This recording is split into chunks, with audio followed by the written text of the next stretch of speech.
إن الحمد لله نحمده ونستعينه ونستغفره ونعوذ بالله من شرور أنفسنا ومن سيئات أعمالنا من يهده الله فلا مضل له ومن يضلل فلا هادي له وأشهد أن لا إله إلا الله وحده لا شريك له وأشهد أن محمدا عبده ورسوله أما بعد فإن خير الحديث كتاب الله وخير الهدي هدي محمد صلى الله عليه وسلم وشر الأمور محدثاتها وكل محدثة بدعة وكل بدعة ضلالة وكل ضلالة في النار. قال سبحانه وتعالى وإنك لعلى خلق عظيم. پچھلے درس میں اللہ کے نبی صلی اللہ علیہ وسلم کے اخلاق سے متعلق بعض باتیں ہم نے دیکھی تھیں کہ کس طرح سے آپ ایک بااصول انسان تھے اور اپنوں اور پرایوں کے سلسلے میں آپ ہرگز کسی قسم کی طرفداری نہیں کرتے تھے.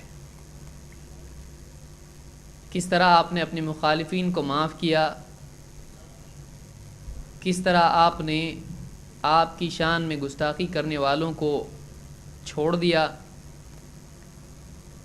یہ تمام چیزیں اس بات کے ثابت کرنے کے لیے کافی ہیں کہ اللہ کے نبی صلی اللہ علیہ وسلم ایک بااصول اور بااخلاق انسان تھے، اور اللہ کے نبی صلی اللہ علیہ وسلم کی نبوت کے دلائل میں سے ایک دلیل خود آپ کی ذات اور آپ کی شخصیت ہے. آپ کا کردار، آپ کا اخلاق، آپ کی عملی زندگی، آپ کا مزاج، آپ کی اصولوں کی پابندی، آپ کا اپنی دعوت کے مطابق ہونا، تمام امور میں، چاہے وہ امور عقیدے سے متعلق ہوں یا عبادات ہوں یا اخلاقیات ہوں، چاہے اللہ کا معاملہ ہو یا اللہ کے بندوں کا معاملہ ہو، اللہ کے نبی صلی اللہ علیہ وسلم جن تعلیمات کے ساتھ مبعوث ہوئے، آپ صلی اللہ علیہ وسلم کی زندگی اپنے قول کے، اپنی تعلیم کے، اپنی دعوت کے مطابق تھی. اور یہ انسان کی دعوت کے اور اپنی بات پر یقین کے دلائل میں سے ایک دلیل ہوتی ہے کہ واقعی ایک انسان کی عملی زندگی بھی اس کی دعوت کے مطابق ہو. اگر ایک انسان کی زندگی اس کی دعوت کے مطابق نہ ہو تو اس بات کی علامت ہوتی ہے کہ واقعی وہ اپنی دعوت میں اتنا پکا نہیں ہے، وہ اپنی دعوت کی حقانیت کے اعتبار سے اتنا یقین نہیں رکھتا ہے جتنا کہ یقین رکھنا چاہیے. اس لیے کہ جو آدمی اپنی دعوت پر کامل یقین رکھتا ہے وہ اپنی دعوت کو اپنی عملی زندگی میں بھی نافذ کرتا ہے. اور اللہ کے رسول صلی اللہ علیہ وسلم جہاں پہلے رسول تھے، وہیں آپ اللہ کی بات پر سب سے پہلے ایمان لانے والے بھی تھے. اس اعتبار سے آپ کی زندگی آپ کی دعوت کے عین مطابق تھی. اللہ کے رسول صلی اللہ علیہ وسلم کا ایک رشتہ بندہ ہونے کے اعتبار سے اللہ تعالیٰ سے تھا، وہیں دوسرا رشتہ آپ کا رسول ہونے کے اعتبار سے اللہ کے بندوں سے تھا. لیکن رسول کا مطلب صرف یہ نہیں ہوتا ہے کہ بس پیغام اللہ سے لیا اور بندوں کو دیا، بلکہ رسول کو نہ ماننے والے افراد پر اتمام حجت کرنا پڑتا ہے، بات کو آخری حد تک ثابت کرنا پڑتا ہے، اور ماننے والے افراد کی مسلسل تربیت کر کے ان کا تزکیہ نفس کرنا پڑتا ہے. اور یہ دونوں چیزیں صرف قول کی حد تک نہیں ہوتی ہے، بلکہ قول کے ساتھ ساتھ اپنی عملی زندگی کے ذریعے سے بھی اتمام حجت رسول کو کرنا پڑتا ہے کہ ایک طرف تو رسول کی بات ہوتی ہے، دوسری طرف رسول کی ذات ہوتی ہے، رسول کی شخصیت ہوتی ہے۔ رسول کی بات میں کسی قسم کی کوئی کمی نہیں ہوتی ہے، کوئی نقص نہیں ہوتا ہے۔ واقعی سمجھنے کی کوشش کرنے والا آدمی اگر بلا تعصب رسول کی بات سنے تو اس کے دل میں یقین اپنے آپ پیدا ہو جاتا ہے۔ اسی طرح سے رسول کی زندگی دیکھنے والے کے لیے بھی رسول کی دعوت کے حق ہونے میں مزید اطمینان پیدا ہوتا ہے جب وہ رسول کو عملی سطح پر بھی جانچتا ہے۔ اور انسان کے لیے ایک بہت بڑا اور مشکل معاملہ ہوتا ہے کہ وہ اپنی دعوت کے مطابق ہو۔ یہ کمال ہے دعوت کا اور یہ کمال ہے داعی کا۔ اس اعتبار سے دیکھا جائے تو اللہ کے نبی صلی اللہ علیہ وسلم ایک کامل داعی تھے۔ خود اللہ تعالیٰ نے آپ کے بارے میں کہا وَدَاعِيًا إِلَى اللَّهِ بِإِذْنِهِ وَسِرَاجًا مُنِيرًا کہ اللہ کے حکم سے اے نبی، اللہ کے حکم سے آپ اللہ کی طرف دعوت دینے والے ہو اور آپ ایک سراج ہو جو کہ روشن ہے، آپ ایک روشن چراغ ہو۔ قول کی سطح پر داعی اور عمل کی سطح پر اپنی دعوت کا یقین ثابت کرنا اور لوگوں کی دلوں میں یقین کا ذریعہ پیدا کرنا۔ عملی زندگی بھی روشن اور اقوال بھی روشن۔ اس اعتبار سے رسول اللہ صلی اللہ علیہ وسلم کی جہاں قولی تعلیمات، آپ کی حدیثیں پڑھنے سے علم اور ایمان بڑھتا ہے، وہیں اللہ کے نبی صلی اللہ علیہ وسلم کی عملی زندگی دیکھنے سے بھی علم اور ایمان، یقین اور محبت بڑھتی ہے۔ اور جیسا کہ میں نے پہلے آیت پڑھی، اللہ تعالیٰ نے خود آپ کی عملی زندگی اور آپ کے بندوں سے تعلق کو ذکر کیا اور آپ کے اخلاق کا ذکر کیا تو اللہ تعالیٰ نے فرمایا وَإِنَّكَ لَعَلَىٰ خُلُقٍ عَظِيمٍ، اے نبی آپ ایک عظیم اخلاق پر فائز ہو، آپ کا اخلاق بڑا عظیم ہے۔ وَإِنَّكَ لَعَلَىٰ خُلُقٍ عَظِيمٍ، آپ کے اخلاق نہایت عظیم ہیں، آپ کے اخلاق عام انسانوں کی طرح نہیں ہیں، بلکہ آپ کے اخلاق میں عظمت کا پہلو ہے۔ ایسا اخلاق کہ انسانیت جس کی نظیر، جس کی مثال پیش نہیں کر سکتی، ایسا اخلاق کہ ایک انسان بچپن میں ماں باپ سے محروم رہا ہو، چچا اور دادا کی پرورش میں پلا ہو، اور اس کے بعد 40 سال کی عمر میں نبوت ملنے کے بعد پورا معاشرہ مسلسل دشمنی نبھاتا رہا ہو، کوئی سر پر مٹی ڈالے، کوئی جھوٹی تہمتیں لگائے، کوئی مذاق اڑائے، کوئی جادوگر کہے، کوئی شاعر کہے، کوئی دیوانہ کہے، کوئی جھوٹا کہے، کوئی پتھر مارے، کوئی دھکا دے، کوئی دھمکی دے، کوئی رشوت کی بات کرے۔ سماج کے برے سلوک کا اثر ایک انسان پر نہ ہونا، یہ انسانی شخصیت کے کمالات میں سے ایک کمال ہے کہ ایک آدمی اپنے سماج میں مسلسل برا سلوک برداشت کرتا رہے، لیکن اس برے سلوک سے اس کے مزاج میں، اس کے کردار میں بگاڑ پیدا نہ ہو۔ ایک آدمی اگر سماج میں، گھر میں، باہر لوگوں کے بیچ میں بار بار اس کے ساتھ بدسلوکی کی جائے وہ چڑچڑا ہو جاتا ہے، وہ لوگوں سے نفرت کرنے لگتا ہے، اس کی نگاہ میں دوسرے لوگ برے ہی ہوتے ہیں، اس کے دل سے لوگوں کے لیے رحم نکل جاتا ہے۔ لیکن اللہ کے نبی صلی اللہ علیہ وسلم کو آپ دیکھیں کہ آپ کی پوری زندگی،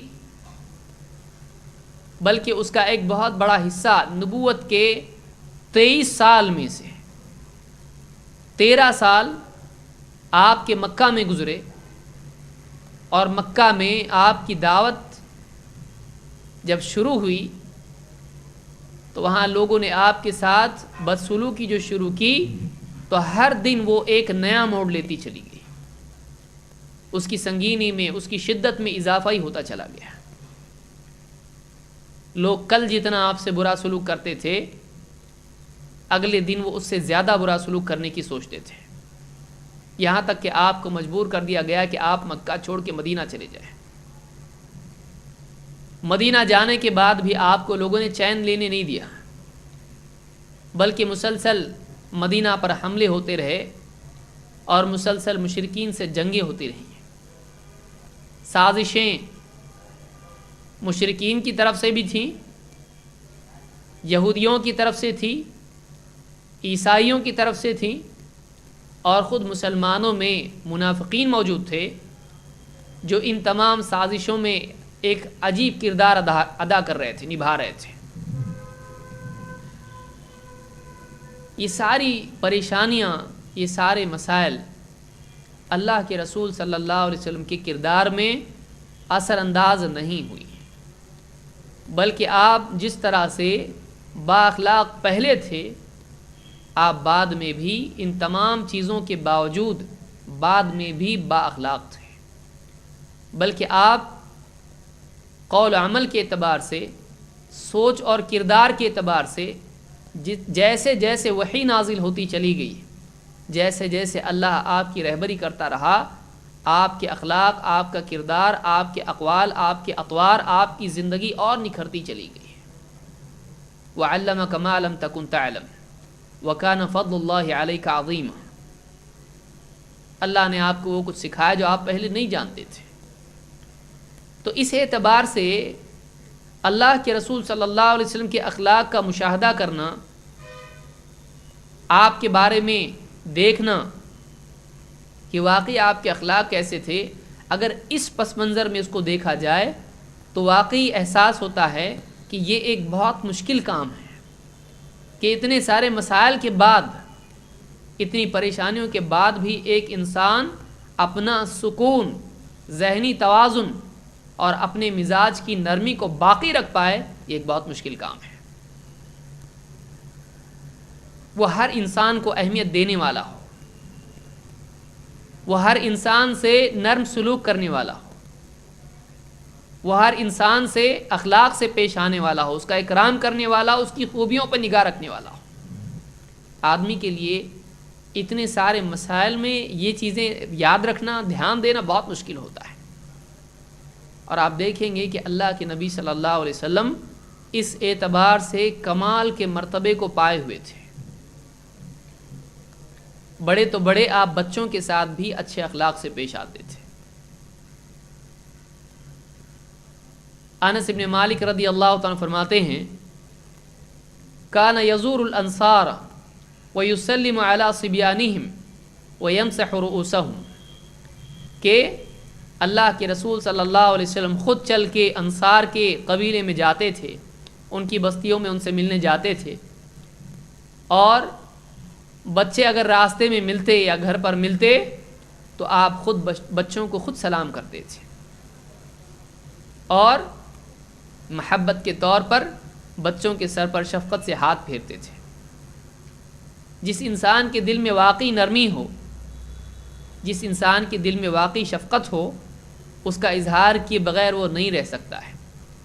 اس کے چلنے پھرنے، بولنے، دیکھنے اور اسی طرح سے اس کے سلوک سے اپنے آپ معلوم ہو جاتا ہے کہ انسان بڑا نرم دل ہے، اس کے دل میں دوسروں کے لیے درد ہے، اس کے دل میں دوسروں کے لیے احساس ہے، اس کے دل میں دوسروں کے لیے ہمدردی ہے، وہ دوسروں کی تکلیف دیکھ نہیں سکتا۔ آپ نے خود فرمایا کہ میری مثال تمہاری مثال ایسی ہے جیسے ایک آدمی نے ایک آگ جلائی، جب وہ آگ اچھی طرح سے روشن ہوئی اور اس نے اپنے ارد گرد کو اور زیادہ نمایاں اور روشن کیا، ظاہر کیا، واضح کیا، تو پتنگے اس آگ میں کودنے لگے۔ آپ فرماتے ہیں کہ میری اور تمہاری مثال ایسی ہے کہ میں تمہیں پیٹھ پکڑ کے پیچھے کھینچ رہا ہوں، گھسیٹ رہا ہوں آگ سے بچانے کے لیے، اور تمہارا حال ہے کہ تم آگ میں کودے چلے جا رہے ہو۔ میں پیچھے گھسیٹ رہا ہوں تاکہ تم آگ سے بچ جاؤ، لیکن تمہارا حال یہ ہے کہ تم آگ میں کودے چلے جا رہے ہو۔ یہ اس داعیانہ مزاج اور اس نرم دلی کا ایک اظہار ہے، ایک مثال ہے جو اللہ کے نبی صلی اللہ علیہ وسلم کی اس بات سے آپ کی قلبی کیفیات ہمارے سامنے آتی ہیں۔ آپ ایک نرم دل انسان تھے، جہاں آپ بچوں کے ساتھ، باہر والوں کے ساتھ اچھے تھے، وہیں آپ اپنے گھر والوں کے ساتھ بھی اچھے تھے۔ ایک آدمی لوگوں میں اٹھتا بیٹھتا ہے تو بعض اوقات ان کے ساتھ اخلاق سے پیش آتا ہے، اور اکثر اوقات اپنی عزت کو بچانا، لوگوں کے دل جیتنا انسان کے پیش نظر ہوتا ہے۔ اس اعتبار سے آدمی عام طور سے لوگوں کے ساتھ اخلاق سے پیش آتا ہے۔ کسی کا مقصد تجارت ہوتا ہے، کسی کا مقصد سیاست ہوتا ہے، کسی کا مقصد لوگوں کا دل جیتنا، ان کے پاس، ان کے ہاں مقام بنانا ہوتا ہے۔ اللہ کے نبی صلی اللہ علیہ وسلم ایک ایسے انسان تھے کہ آپ کا اخلاق، آپ کی زندگی کا سارا معاملہ اصولوں کے تابع تھا۔ آپ با اخلاق تھے تو اصول کی بنیاد پر، آپ کی نرمی اصول کی بنیاد پر تھی، اور آپ جب اصول کا تقاضا ہوتا تو آپ سختی بھی کرتے تھے، لیکن بنیادی طور پر آپ ایک نرم دل انسان تھے، آپ ایک بے تکلف انسان تھے۔ اگرچہ آپ کے دل میں آخرت کی فکر تھی، امت کا غم تھا، جنت جہنم کے معاملات آپ کے سامنے تھے،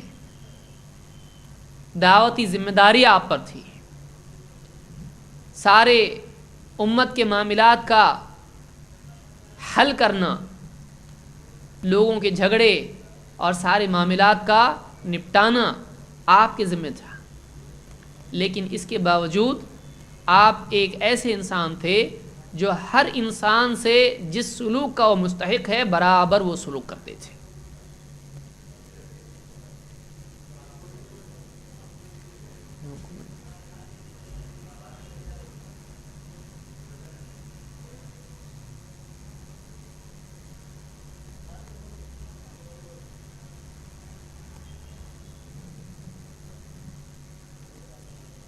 عائشہ رضی اللہ تعالیٰ فرماتی ہیں، کان رسول اللہ صلی اللہ علیہ وسلم یتکی فی حجری وانا حائض فیقرأ القرآن۔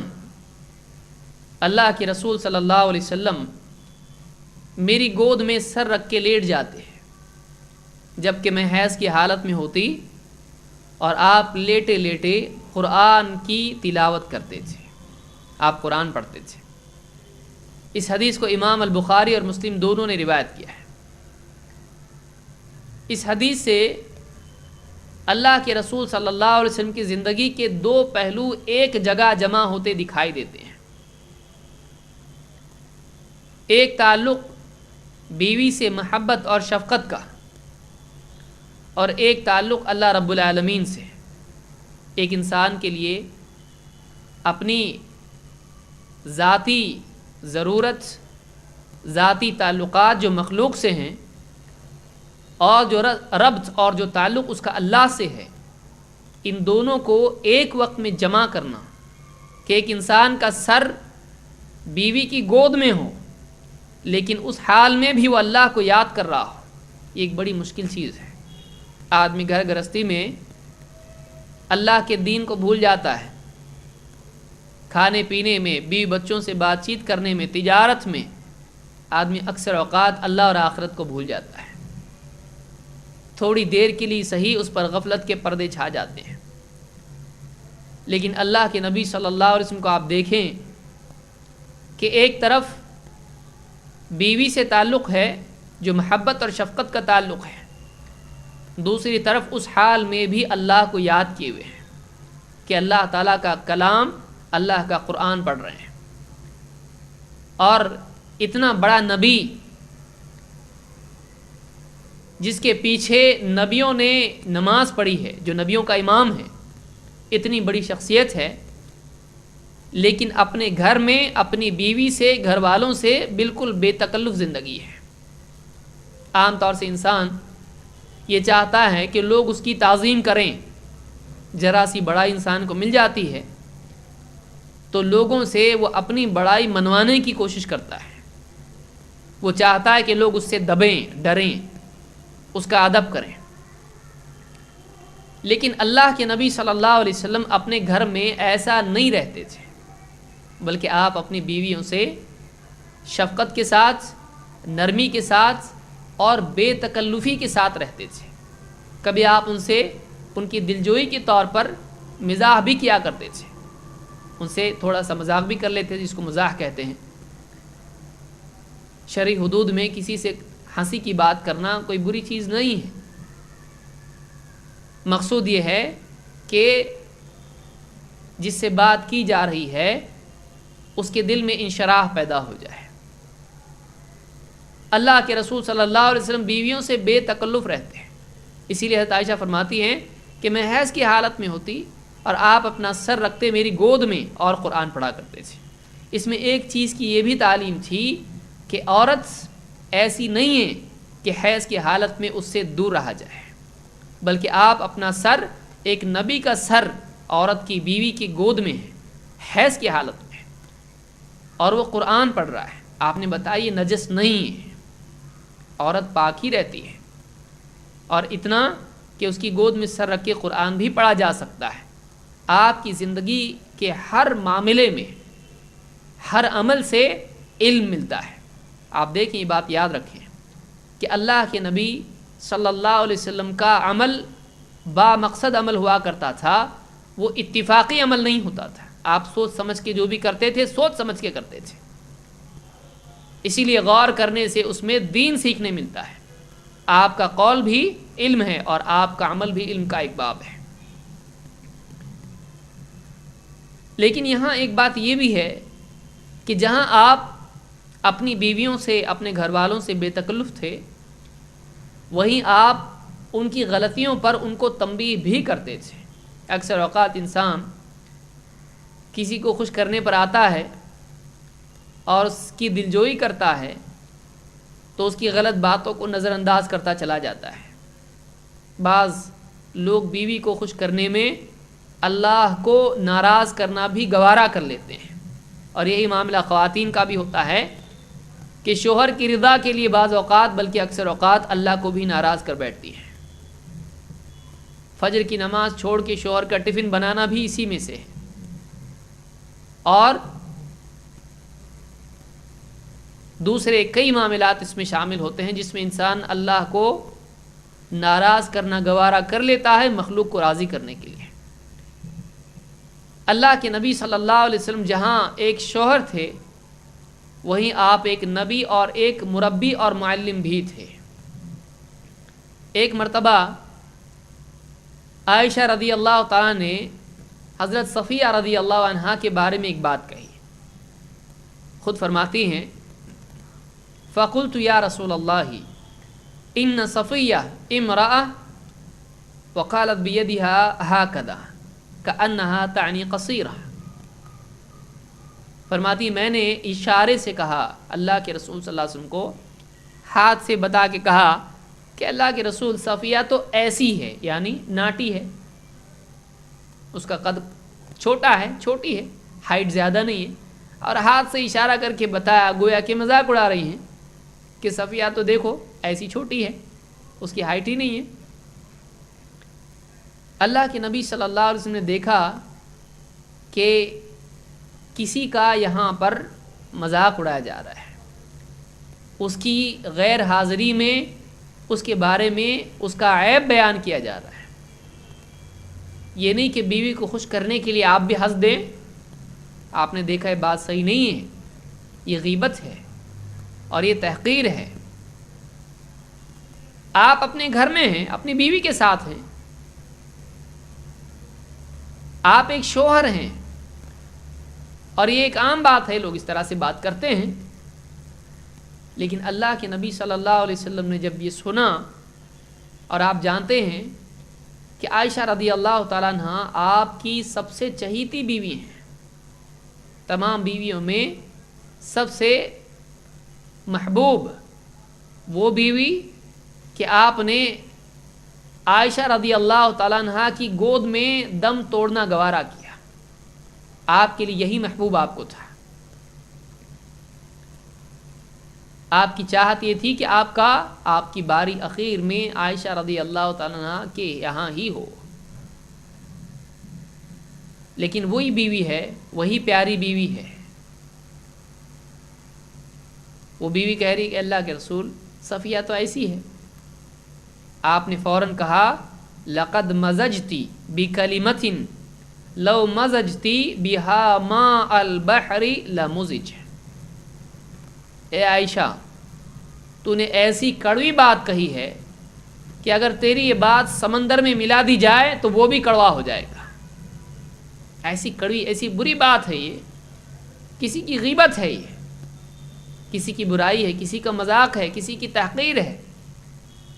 اگر تیری یہ کڑوی بات سمندر میں ملا دی جائے تو سارا پانی کڑوا ہو جائے گا۔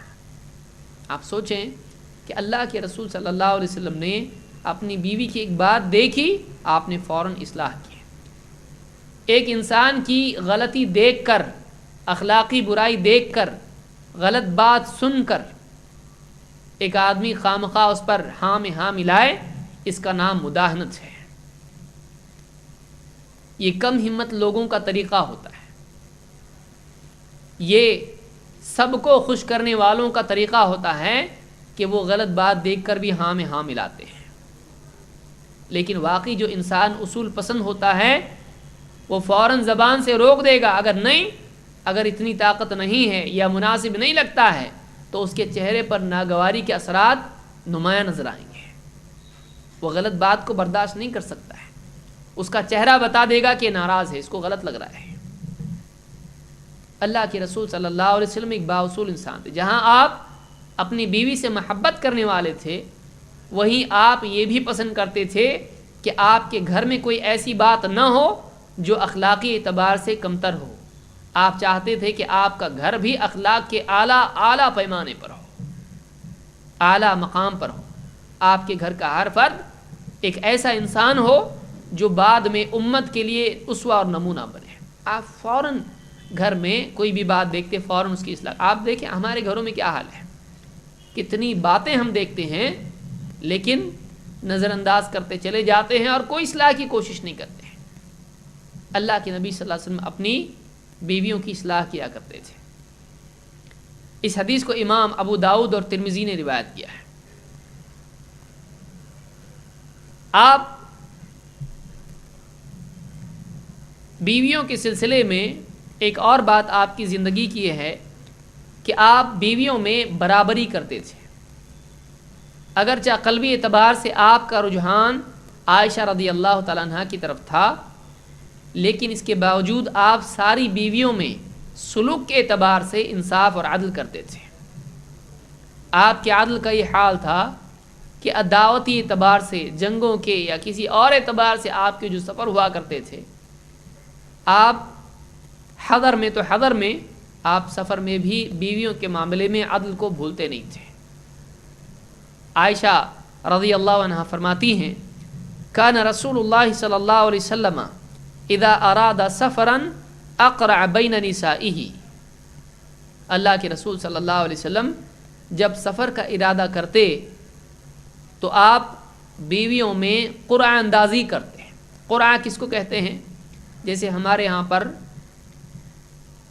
اگر کئی لوگوں میں سے کسی ایک کا نام لینا ہو اور ترجیح کی کوئی صورت نہ ہو، سب حق میں برابر ہوں، لیکن کسی ایک ہی کو دیا جا سکتا ہو اور سب برابر ہیں، تو ایسی صورت میں جیسے ہمارے یہاں چٹھی پر لکھ دیتے ہیں سب کے نام اور ڈال دیتے ہیں، اور کسی بچے کو کہتے ہیں اٹھاؤ، جو کسی کی طرفداری نہیں کرے گا اور باریکیاں جانتا نہیں ہے۔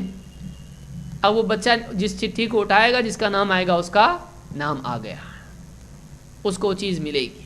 یہ تب ہوتا ہے جب سب برابر ہوں، سارے برابر ہوں اور ترجیح کی کوئی صورت نہ ہو۔ اب ساری بیویاں آپ کی ہیں، اب اگر کسی ایک بیوی کو سفر میں اپنے ساتھ لے جاتے ہیں، دوسری بیوی سوچ سکتی ہے کہ اس کو لے گئے مجھ کو نہیں،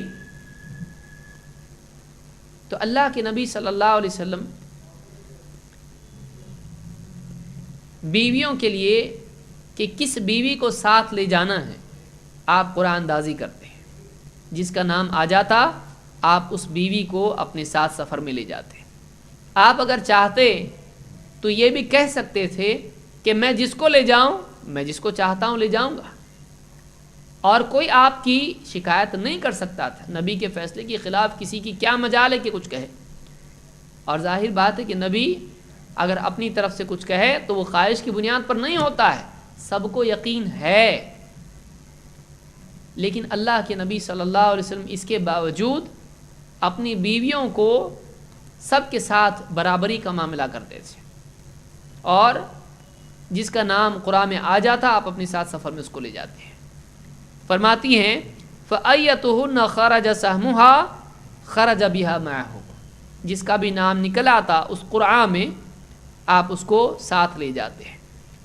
وَكَانَ يَقْسِمُ لِكُلِّ امْرَأَةٍ مِّنْهُنَّ يَوْمَهَا وَلَيْلَتَهَا، اور جہاں تک کہ سفر کا معاملہ اس طرح سے تھا، اب حضر میں اتنی ساری آپ کی بیویاں ہیں، تو آپ ہفتے میں کس کے پاس، دنوں میں کس کے پاس رہیں، کیا ترتیب ہے؟ تو آپ کے ہاں ہر ایک کے لیے ایک دن رات تھا، ایک دن اور ایک رات آپ ایک بیوی کے پاس رہتے، اگلے دن آپ دوسری بیوی کے پاس، اس کے اگلے دن تیسری کے پاس، اور اس طرح سے آپ کا معاملہ تھا۔ حالانکہ آپ چاہتے تھے کہ حضرت عائشہ کے ساتھ زیادہ رہیں، یہ قلبی رجحان تھا، لیکن اصول یہ ہے کہ سب میں برابری ہونا چاہیے۔ اس لیے آپ کے ہاں ہر بیوی کی ایک دن کی باری مقرر تھی، آپ ہر دن اس بیوی کے ہاں چلے جاتے، اگلے دن دوسری بیوی کے ہاں آپ کا قیام ہوتا ہے۔ کہتے ہیں کہ لِكُلِّ امْرَأَةٍ مِّنْهُنَّ يَوْمَهَا وَلَيْلَتَهَا غَيْرَ أَنَّ السَّوْدَةَ بِنْتَ زَمْعَةَ وَهَبَتْ يَوْمَهَا وَلَيْلَتَهَا لِعَائِشَةَ زَوْجِ النَّبِي صلی اللہ علیہ وسلم، کہ سب کے لیے ایک دن مقرر تھا، لیکن سودا رضی اللہ تعالیٰ عنہ نے اپنی باری، اپنا دن اور اپنی رات کا وقت جو آپ کا قیام آپ کے ہاں تھا، حضرت عائشہ کو دے دیا تھا کہ ٹھیک ہے میرے دن میں آپ حضرت عائشہ کے ہاں رہیں۔ کیوں؟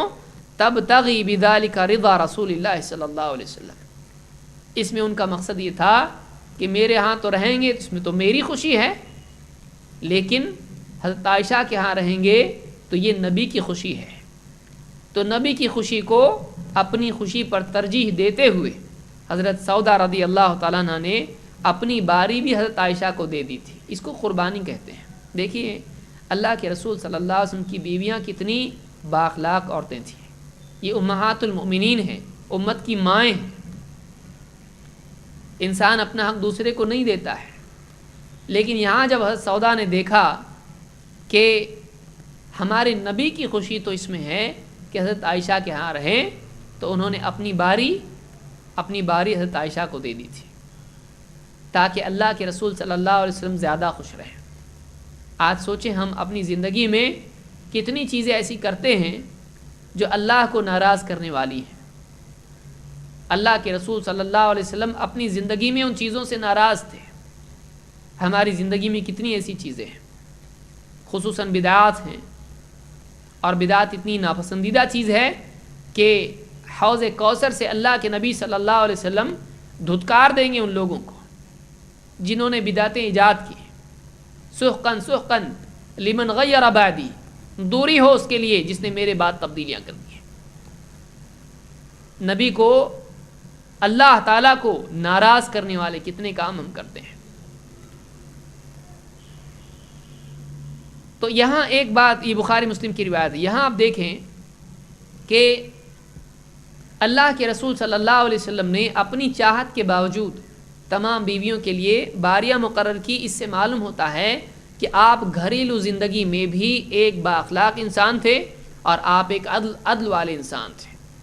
آپ سب کے درمیان عدل کرتے تھے، ہر ایک کا حق اس کو دیتے تھے. اسی طرح سے آپ گھر کے باہر مسلمانوں میں جو لوگ کمزور مانے جاتے ہیں، جن کو سماج میں خوبصورتی کے اعتبار سے، مال کے اعتبار سے، نسب کے اعتبار سے، عہدے کے اعتبار سے، مقام کے اعتبار سے زیادہ بڑا نہیں مانا جاتا بلکہ چھوٹا مانا جاتا ہے، اللہ کے نبی صلی اللہ علیہ وسلم ایسے لوگوں سے بھی جو سماج میں کمتر مانے جاتے ہیں، ایسے لوگوں سے بھی آپ اچھے اخلاق سے پیش آتے ہیں. انس رضی اللہ تعالیٰ کہتے ہیں ان رجلا من اہل البادیہ کان اسمہ ظاہرا، ایک دیہاتی صحابی تھے، ان کا نام ظاہر تھا. کان یہدی للنبی صلی اللہ علیہ وسلم الہدیہ من البادیہ فیجاہزہ رسول اللہ صلی اللہ علیہ وسلم اذا اراد ان یخرج. یہ صحابی جب دیہات سے مدینہ آتے تو اللہ کے نبی صلی اللہ علیہ وسلم کے لیے کوئی ہدیہ لے آتے ہیں، اور جب یہ کہیں جانے لگتے یا واپس جانے لگتے تو اللہ کے نبی صلی اللہ علیہ وسلم ان کے لیے سامان سفر مہیا کرتے، آپ بھی اپنی طرف سے ان کو کچھ دیتے. یہ بھی سنت ہے کہ ہدیے کے بدلے میں کچھ ہدیہ دیا جائے، لیکن یہ ایسا نہ ہو کہ انسان سمجھے کہ معاوضہ اور بدل دیا جا رہا ہے. مناسب وقت دیکھ کر کیا جا سکتا ہے. فقال النبی صلی اللہ علیہ وسلم ان ظاہرا بادیتنا ونحن حاضرو. آپ نے کہا کہ ظاہر ہمارا دیہات ہے اور ہم اس کے شہر ہیں، ہم اس کے شہر ہیں. محبت سے اور شفقت کے طور پر آپ کہتے ہیں یہ دیکھو ہمارا دیہات ہے اور ہم اس کے شہر ہیں. وکان النبی صلی اللہ علیہ وسلم یحبہ وکان رجلا دمیما. اللہ کے رسول صلی اللہ علیہ وسلم ان صحابی سے بہت محبت کرتے تھے، حالانکہ وہ ایک نہایت بدصورت انسان تھے. دمیمن صورت کے اعتبار سے جو انسان بدنما بد شکل ہو، وہ بد شکل تھے، خوبصورت نہیں تھے، لیکن اللہ کے رسول صلی اللہ علیہ وسلم ان سے بڑی محبت کرتے تھے. فأتاه النبی صلی اللہ علیہ وسلم یوما وهو یبیع متاعه.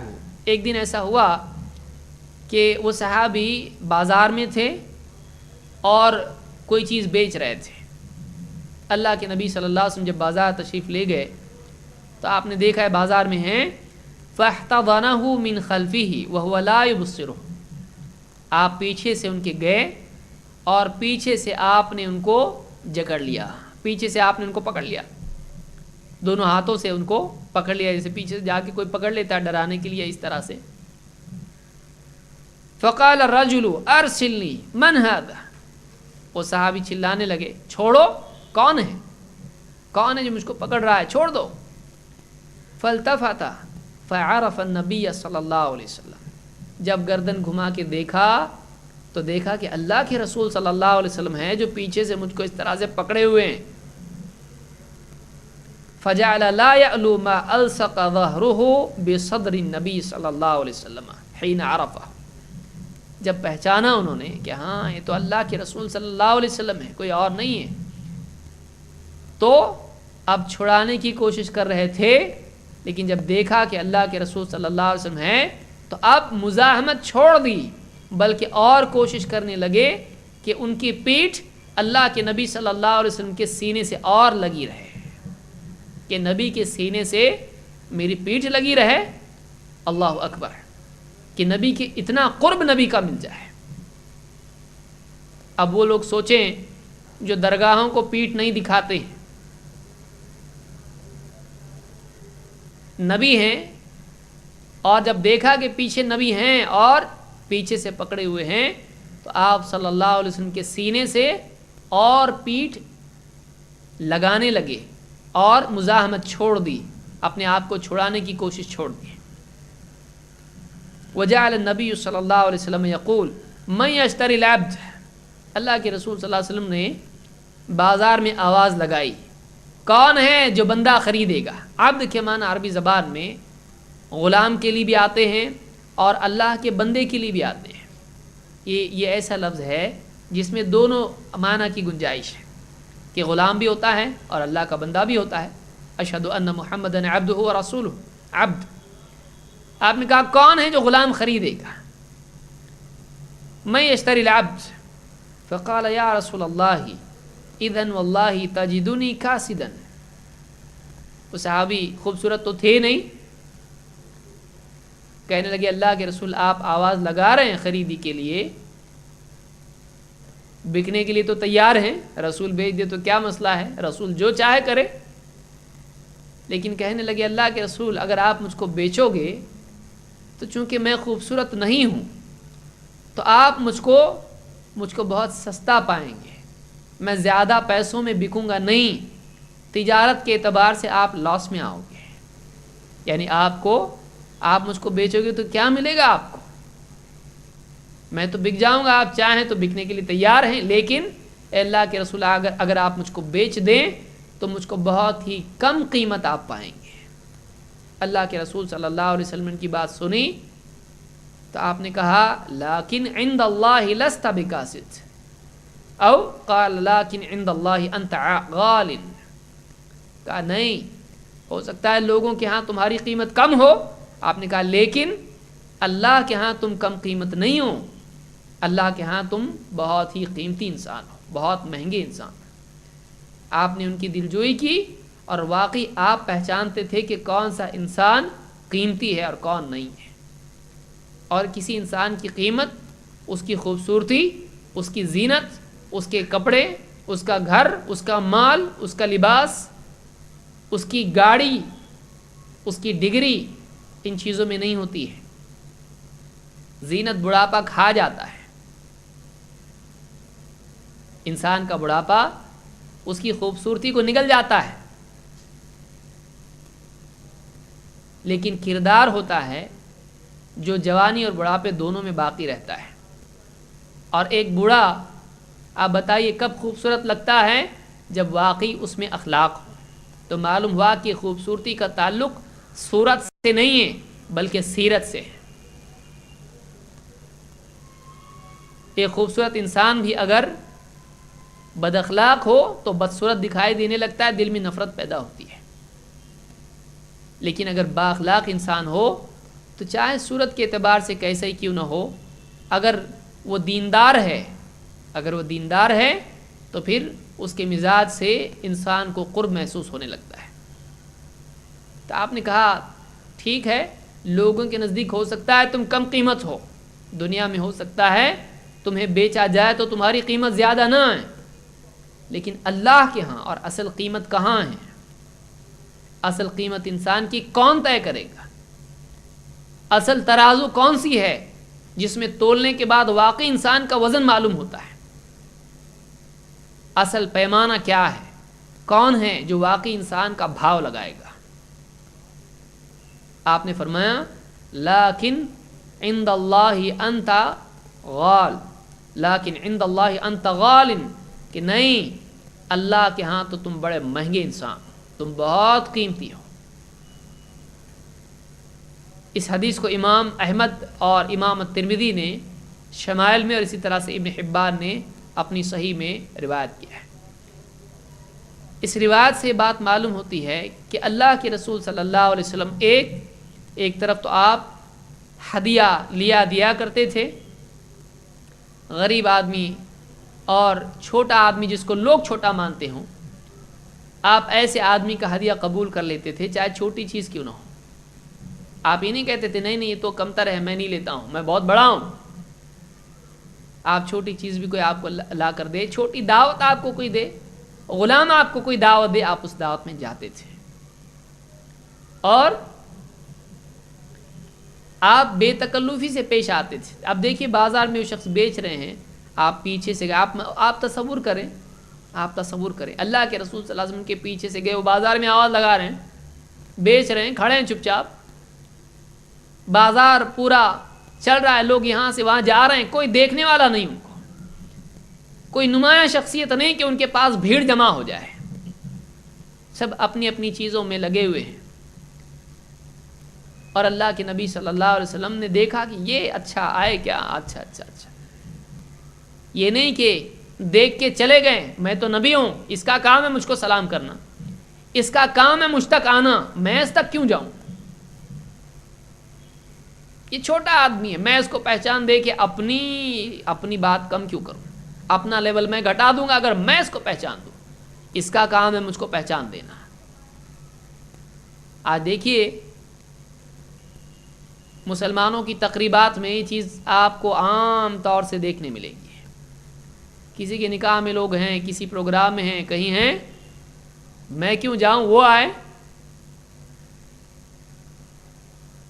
لیکن اللہ کے نبی صلی اللہ علیہ وسلم نے, ایک عام آدمی ہے جو سماج میں کوئی بہت اسپیشل پرسنالٹی نہیں ہے, بلکہ احساس کمتری میں مبتلا ہے, اپنے آپ کو کمتر سمجھتا ہے بدصورتی کی وجہ سے. آپ ایسے انسان کو ہمت دیتے تھے جو آدمی اپنے آپ کو کم سمجھ رہا ہے, آپ بتاتے تھے نہیں, اپنے آپ کو ایسا مت سمجھو, تمہارے اندر خوبی ہے, اللہ کے ہاں تم قیمتی ہو.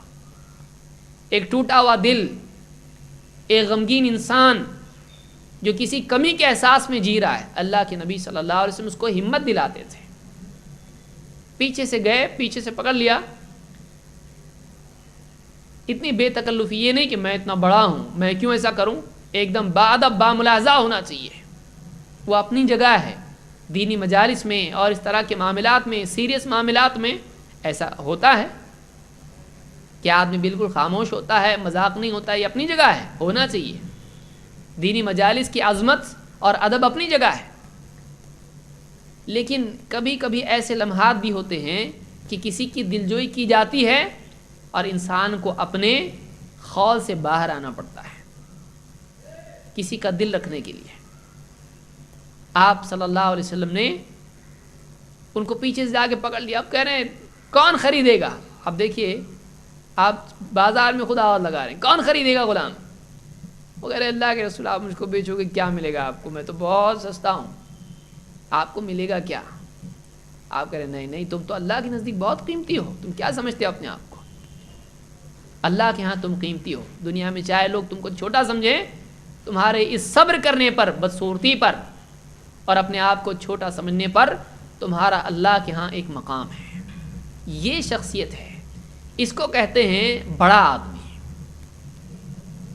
جو ہر انسان کو امید اور ہمت دلائے, نہ یہ کہ دوسروں کو چھوٹا ثابت کر کے خود بڑا اپنے آپ کو ثابت کرے, بلکہ وہ ہر انسان کے ساتھ ملنساری کے ساتھ رہے.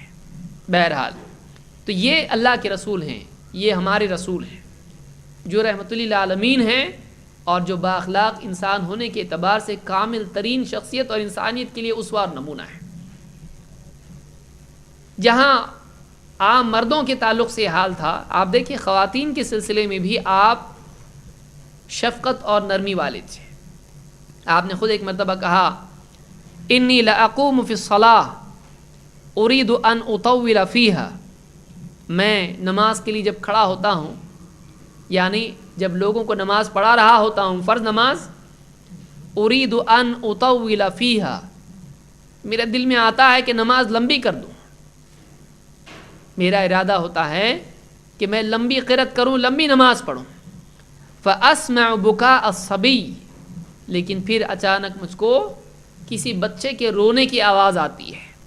فاتجوز فی صلاۃ, تو بس میں اپنی نماز مختصر کر دیتا ہوں. کراہیت ان اشق علی امہ, مجھے برا لگتا ہے کہ اس کی ماں کو اس لمبی نماز سے بڑی تکلیف ہوگی کہ ایک طرف تو بچہ رو رہا ہے اور نماز اتنی لمبی, تو اس کی ماں پر بڑی مشقت ہوگی, ماں کو بچے کے رونے کی وجہ سے بڑی تکلیف ہوگی کہ بچہ رو رہا ہے, وہ بچے کو لے نہیں سکتی ہے, وہ بچہ چھوڑا ہوا ہے، اس کو اب پریشان کر رہا ہے، رو رہا ہے، اب نماز توڑ نہیں سکتی ہے، تو ماں پر مشقت دیکھتے ہوئے، ماں کی تکلیف کے خیال سے میں اپنی نماز چھوٹی کر دیتا ہوں۔ آپ بتائیے خواتین کا ایک ماں کے غم اور اس کی تکلیف اور اس کی پریشانی کا اتنا احساس اللہ کے نبی صلی اللہ علیہ وسلم کو اپنی نماز میں ہے، امت کا خیال نماز میں ہے۔ آپ بتائیں، آپ صلی اللہ علیہ وسلم جو اپنی نماز میں امت کو نہیں بھولتے ہیں، امت کے کتنے افراد ہیں جو اس نماز ہی کو بھلا بیٹھے ہیں،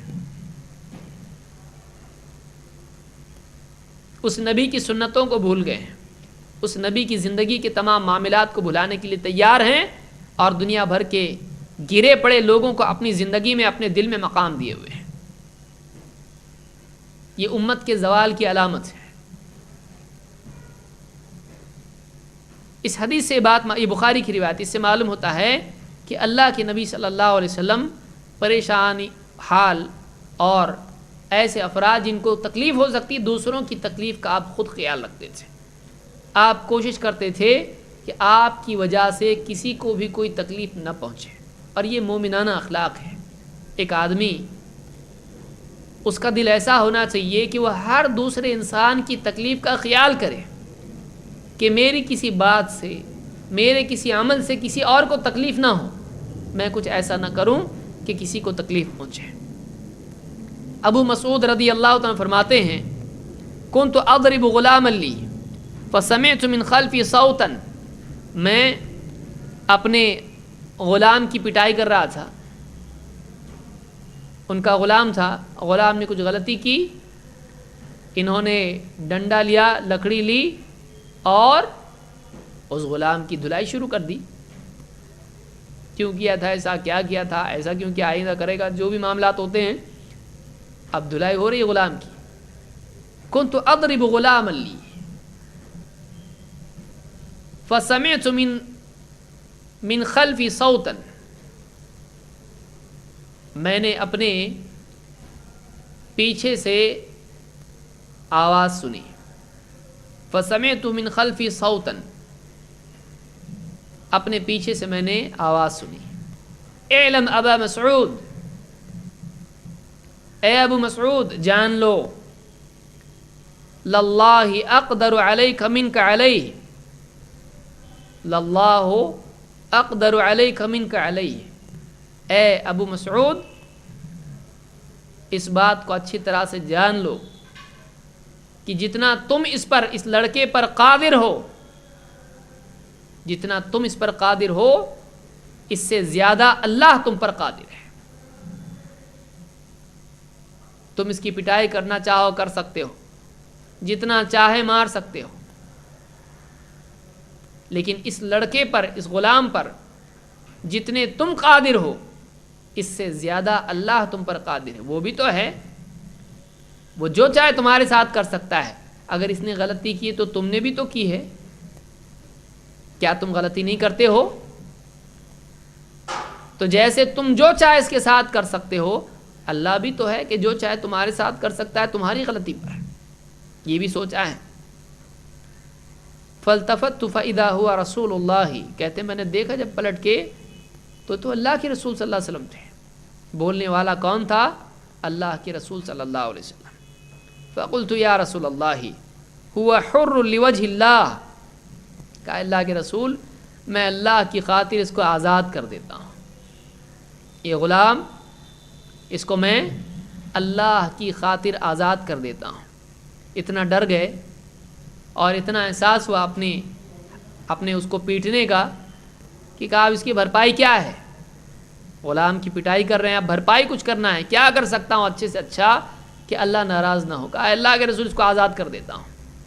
فقلت یا رسول اللہ هو حر لوجه اللہ، فقال اما لو لم تفعل للفحتك النار، ہاں دیکھو اگر تم ایسا نہیں کرتے تو جہنم کی آگ تم کو لپٹ جاتی ہے، او لمستك النار، یا کہا کہ جہنم کی آگ تم کو چھو جاتی ہے۔ اس کو امام مسلم نے روایت کیا ہے۔ اللہ کے رسول صلی اللہ علیہ وسلم کہیں دیکھتے کہ کسی پر ظلم ہو رہا ہے یا کسی کو اس کی غلطی سے زیادہ سزا مل رہی ہے تو آپ فوراً تنبیہ کرتے تھے. یہ نہیں کہ آپ غلطی پر سے گزر جائیں اور آپ تنبیہ نہ کریں، نہیں، بلکہ آپ صلی اللہ علیہ وسلم نے ہر انسان کو ظلم سے بچایا. اور یہاں یہ غلام ہیں، آپ سوچئے ابو مسعود اپنے غلام کی پٹائی کر رہے ہیں. آج مغربی ممالک میں گورے کالے کا جھگڑا آپ جانتے ہیں. آج وہاں پر ایک گوری قوم جو کالے لوگ ہوتے ہیں ان پر ظلم کرتے ہیں اور ان کو گھٹیا اور حقیر سمجھتے ہیں، اور ان کا بدصورت ہونا، کالا ہونا ان کے نزدیک ان پر ظلم کرنے کے لیے کافی دلیل ہے. ٹھیک ہے، یہ کالے ہیں، کمتر ہیں، ان پر ظلم کر سکتے ہیں، یہ ان کی سوچ ہے، یہ گری ہوئی سوچ ہے. آج کی اس ترقی یافتہ دور میں بھی بہت سارے لوگ ایسے وہاں پر ہیں. آپ سوچئے اگر کالا غلام بھی ہو خریدا ہوا پیسے سے تو آدمی کتنا حق جتائے گا اس پر. پٹائی کر رہے ہیں، اور صحابہ ایسے نہیں تھے کہ بیجا کسی کے ساتھ بدسلوکی کریں، بیجا کسی کو سزا دیں. غلطی کی ہوگی اس نے، لیکن واقعی مومن وہ ہوتا ہے جو قدرت پانے کے باوجود معاف کر دیتا ہے. والکاظمین الغیظ والعافین عن الناس. اللہ کے نیک بندے کیسے ہوتے ہیں؟ غصے کو پی جانے والے ہیں، لوگوں کو معاف کر دینے والے ہیں. ان کا غصہ وہ خود پی جاتے ہیں اور معاف کر دیتے ہیں. لیکن انہوں نے بطور تنبیہ سزا دی اپنے غلام کو اور مارنے لکڑی سے. آپ نے کہا تو جتنا اس پر قادر ہے اللہ تجھ پر اس سے زیادہ قادر ہے. اپنے آپ کو اس غلام پر قیاس کر، سمجھ، دیکھ، تو اس کو پیٹ رہا ہے نا، مالک ہے، تیرا بھی تو کوئی مالک ہے، تو بھی تو غلطی کرتا ہے. تو کیا چاہتا ہے؟ کیا تو یہ نہیں چاہتا کہ تیرا مالک تجھ کو معاف کرے؟ کیا تو یہ نہیں جانتا ہے کہ تیرا مالک تجھ کو چاہے تو پکڑ سکتا ہے؟ پھر تو کیا چاہتا ہے؟ تو چاہتا ہے کہ تیرا مالک قدرت کے باوجود اور تیری غلطی کے باوجود تجھ کو معاف کر دے. تو بھی تو ایسا کر، جو اپنے لیے پسند کرتا ہے دوسرے کے لیے پسند کر، اس کو معاف کر. اگرچہ تو اس پر قدرت رکھتا ہے لیکن تیرے لیے بہتر طریقہ کیا ہے؟ اس کو چھوڑ دے. انہوں نے کہا میں چھوڑتا نہیں، اس کو آزاد ہی کر دیتا ہوں، آزاد ہی کر دیتا ہوں. یہ وہ معاشرہ ہے جو اللہ کے نبی صلی اللہ علیہ وسلم نے اپنی تعلیم اور اپنے عمل کے ذریعے سے بنایا تھا. یہ زمین پر بننے والے معاشروں میں سب سے بہترین معاشرہ تھا جو مدینہ میں تھا. اتنے اعلیٰ ترین لوگ تھے کہ یاد دلانے پر فوراً بیدار ہو جایا کرتے تھے. ایک آدمی بعض اوقات جذبات میں بہت غصے میں آ کر اصول بھول جاتا ہے اور اپنی بندگی کو تھوڑی دیر کے لیے غفلت میں پڑ جاتا ہے، اللہ کو بھول جاتا ہے. لیکن یاد دلانے پر بہت سارے لوگ ہوتے ہیں جو پھر اپنی ضد پر اڑے رہتے ہیں. ہاں ٹھیک ہے لیکن ایسا ہی ہے، ارے اللہ کے لیے چھوڑ دو، نہیں. لیکن واقعی وہ معاشرہ ایسا تھا کہ جس میں اللہ کا نام لیتے ہی ایک انسان واقعی اپنے رشتے کو جو اللہ کے ساتھ اس کا ہے اور اللہ کے غلبے کو، اللہ کی پکڑ کو فوراً یاد کر لیتا تھا. فوراً اس کے ہاتھ میں کپ کپی آ جاتی اور ہاتھ سے لکڑی لاٹھی گر جاتی تھی. اب اس کے اندر اتنی ہمت نہیں ہوتی تھی کہ اس طرح سے سختی اب باقی رہے جو پہلے تھی. اللہ کو یاد کرتے ہی فوراً ان کے دل لرز جاتے تھے. انما المؤمنون الذین اذا ذکر اللہ وجلت قلوبہم، کہ ایمان والے تو واقعی وہ ہیں کہ جب اللہ کا نام ان کے سامنے آتا ہے تو ان کے دلوں میں کپ کپی چھا جاتی ہے، اللہ سے ڈرتے ہیں. واقعی اللہ سے ڈرنے والا آدمی جب اس کو اللہ کے بارے میں یاد دلایا جاتا ہے تو فوراً اپنی اصل پر، تواضع پر آ جاتا ہے. تو یہاں یہ صحابی ہیں اور یہاں اللہ کے نبی صلی اللہ علیہ وسلم ہیں. آپ نے نہیں کیا کہ غلامی ہے، غلطی کی ہوگی، پیٹو، خوب پیٹو اس کو، آئندہ نہیں کرنا چاہیے. آپ نے فوراً کہا نہیں، چھوڑ دو اس کو، غلطی کرتا ہے تو ہوتا ہے، غلطی ہو جاتی ہے، کم عمر ہے، غلام ہے، لڑکا ہے، غلطی کی اس نے، چھوڑ دو اس کو. تو آپ غلاموں کے بارے میں بھی حساس تھے آپ نے ان کے ساتھ بھی اچھا اخلاق سکھایا۔ اس کی اور ایک مثال دیکھیے، معرور ابن سوید فرماتے ہیں لقیت ابا ذر بالربدہ، ربدہ کے مقام پر میری ملاقات ابو ذر رضی اللہ تعالیٰ سے ہوئی، وعلیہ حلۃ وعلی غلامہ حلہ، ان پر ایک لباس تھا، ایک جوڑا ان کے، ایک یعنی اوپر سے جو پہنتے ہیں کرتا وغیرہ، اس کو حلہ کہا جاتا ہے، تو ان پر ایک لباس تھا اور وہی لباس ان کے غلام پر بھی تھا۔ فسألتہ عن ذلک، میں نے پوچھا یہ کیا بات ہے، یہ کیا ماجرا ہے، جو ڈریس آپ کا وہی آپ کے غلام کا، دونوں کے مالک اور غلام دونوں کے سیم کپڑے؟ فقال انی ساببت رجلا فعیرتہ بأمہ، اللہ کے رسول صلی اللہ علیہ وسلم کے زمانے میں نے ایک شخص کو ایک بہت ہی بری بات کہی اور اس کو اس کی ماں کا نام لے کر عار دلائی۔ بعض علماء نے کہا یہاں مراد یہ ہے، انہوں نے کہا یبن السوداء، اے کالی عورت کے بیٹے، غالباً وہ حضرت بلال تھے یا کوئی اور تھے، اور حبشی ہونے کی وجہ سے، کالے ہونے کی وجہ سے انہوں نے ان کے کالے پن کو ان کو یاد دلایا، میں عرب تو عجم، میں گورا تو کالا، اے کالی عورت کے بیٹے۔ اللہ کے رسول صلی اللہ علیہ وسلم نے جب دیکھا کہ ان کے اندر ابھی یہ بات باقی ہے، گورا کالا، عرب عجم، چھوٹا بڑا، سید اور غیر سید وغیرہ معاملہ جو بھی ہوتے ہیں، کہا یا ابا ذر اعیرتہ بامہ، اے ابو ذر کیا تو اس کے ماں کا نام لے کر اس کو برا کہہ رہا ہے، اس کو عار دلاتا ہے، اس کو چھوٹا ثابت کرنے کی کوشش کر رہا ہے اس کی ماں کا نام لے کر؟ انک امرؤ فیک جاہلیہ، تو ایسا آدمی نکلا جس میں جاہلیت کا اثر ابھی بھی باقی ہے۔ جاہلیت میں صرف پیدائش کی بنیاد پر انسان کو چھوٹا اور بڑا مانا جاتا تھا، اچھے خاندان کا برے خاندان کا، اچھی نسل بری نسل، گورا کالا، یہ اسلام میں نہیں ہے۔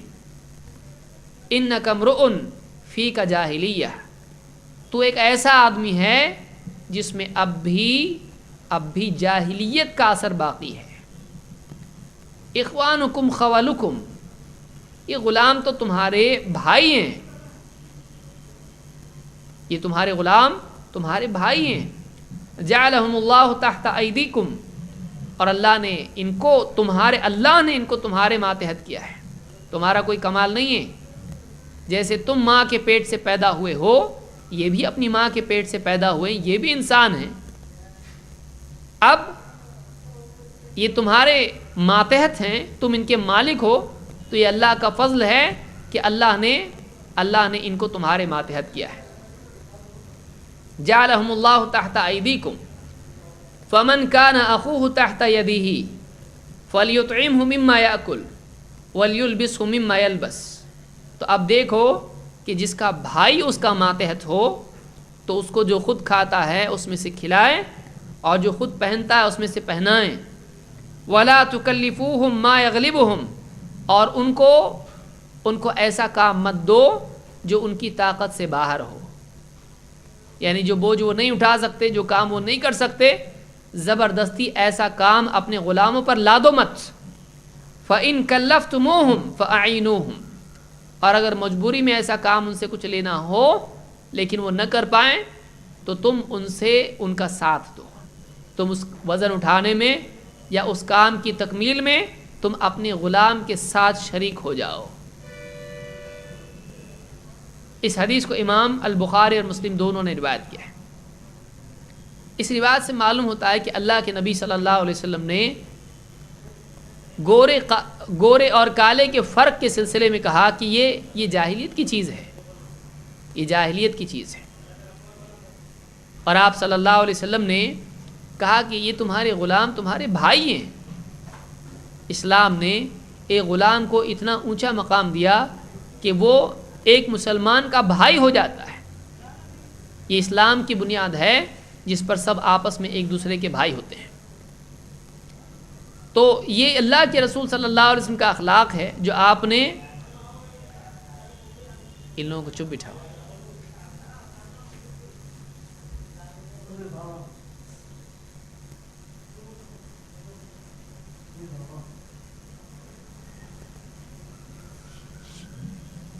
اللہ کے رسول صلی اللہ علیہ وسلم نے اپنی تعلیمات کے ذریعے سے ایک ایسا سماج قائم کیا جس میں لوگ گورے کالے کا فرق، عرب عجم کا فرق، چھوٹے بڑے، غریب امیر، اس طرح کے فرق کو آپس میں ایک دوسرے میں دوری اور چھوٹا بڑا بنانے میں کوئی اثر نہیں مانتے تھے.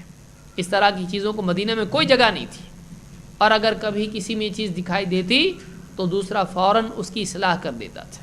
اور آپ غور کریں کہ مسجد نبوی کے امام اللہ کے نبی صلی اللہ علیہ وسلم، اور لوگوں کو نماز کے لیے پکار کر بلانے والا کون؟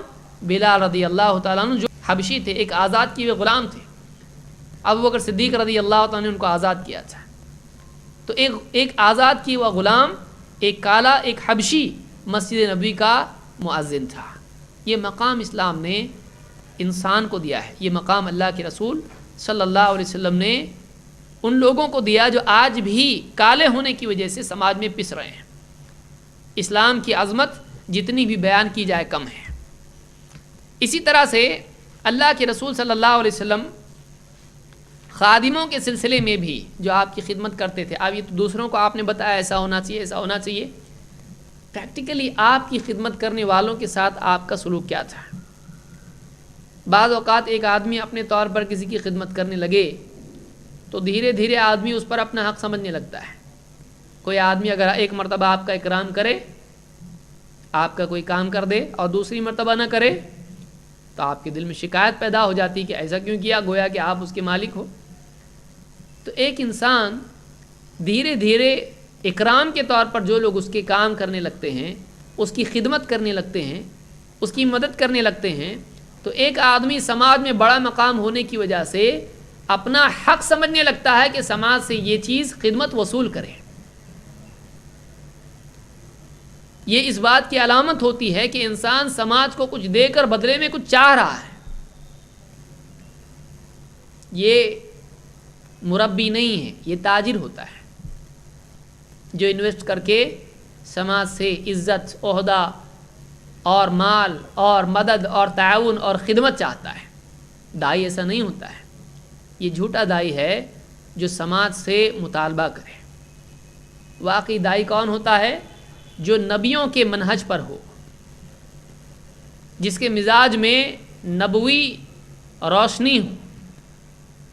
ان اجریہ الا علی اللہ، میرا اجر تو اللہ پر ہے، میں مخلوق سے کچھ نہیں چاہتا، میں اللہ سے چاہتا ہوں، میں دینے والا ہوں، مجھ کو چاہیے کچھ نہیں. اللہ کے رسول صلی اللہ علیہ وسلم نے اس پورے سماج کو بہت کچھ دیا. آپ نے ان کو گمراہی سے نکال کر ہدایت کا راستہ بتایا. آپ نے ان کو عبادت کا طریقہ بتایا.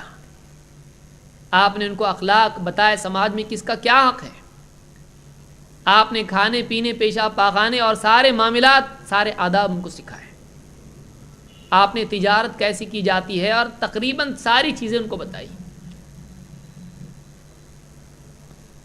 لیکن اس کے باوجود، اور سب سے بڑی چیز، آپ نے ان کو توحید سکھائی. بتوں کی عبادت سے، مخلوق کی عبادت سے، بندگی سے نکال کے آپ نے ان کو ایک اللہ وحدہ لا شریک لہ کی عبادت کی طرف آپ نے ان کو لایا. آپ کا بہت بڑا احسان تھا لوگوں پر، اور تمام امت پر، ساری انسانیت پر آپ کا بہت بڑا احسان ہے علیہ الصلاۃ والسلام. لیکن اللہ کے نبی صلی اللہ علیہ وسلم نے اس احسان کے بدلے میں لوگوں سے کچھ مطالبہ نہیں کیا. یہاں تک کہ ایک بچہ بھی آپ کی خدمت کرتا تھا تو آپ اس پر اپنا حق نہیں جتاتے تھے. انس ابن مالک رضی اللہ تعالیٰ ایک چھوٹے بچے تھے اس زمانے میں. ان کی والدہ ام سلیم، انہوں نے ان کو ذرا اچھے کپڑے وپڑے پہنائے، تہبند باندھا، اچھا سر پہ پٹی باندھی، اور اللہ کے نبی کی خدمت میں لے آئیں، نہلا دھلا کے جو بھی کرنا تھا ٹھیک ٹھاک ریڈی کیا، جیسے ہمارے اسکول لے جانے کے لیے کرتے ہیں پہلے دن، اور ٹھیک ٹھاک پورا بنانے کے بچے کو تیار کر کے اللہ کے نبی صلی اللہ علیہ وسلم کی خدمت میں لے آئی ہیں اور کہا اللہ کے رسول یہ چھوٹا انس ہے، یہ آپ کی خدمت کرے گا، میں آپ کی خدمت کے لیے اس کو آپ کے پاس ہی چھوڑتی ہوں، جو بھی کام آپ کا ہو یہ بچہ آپ کا کام کرے گا، یہ آپ کے لیے وقف ہے گویا کہ۔ اور انس رضی اللہ تعالیٰ عنہ، اور بچے ناسمجھ نہیں ہوتے ہیں، یہ بھی بات یاد رکھیں، جو بات آپ بھول جاتے ہیں بچے یاد رکھتے ہیں۔ کوئی وعدہ کیجئے بچے سے اور پھر پورا مت کیجئے، دیکھیے بچہ سمجھتا ہے۔ انس رضی اللہ تعالیٰ عنہ اللہ کے نبی صلی اللہ علیہ وسلم کی خدمت میں ہیں، اور ان کی گواہی کیا ہے؟ بچوں کو تو آپ دیکھیں، بچوں کو کون شمار کرتا ہے؟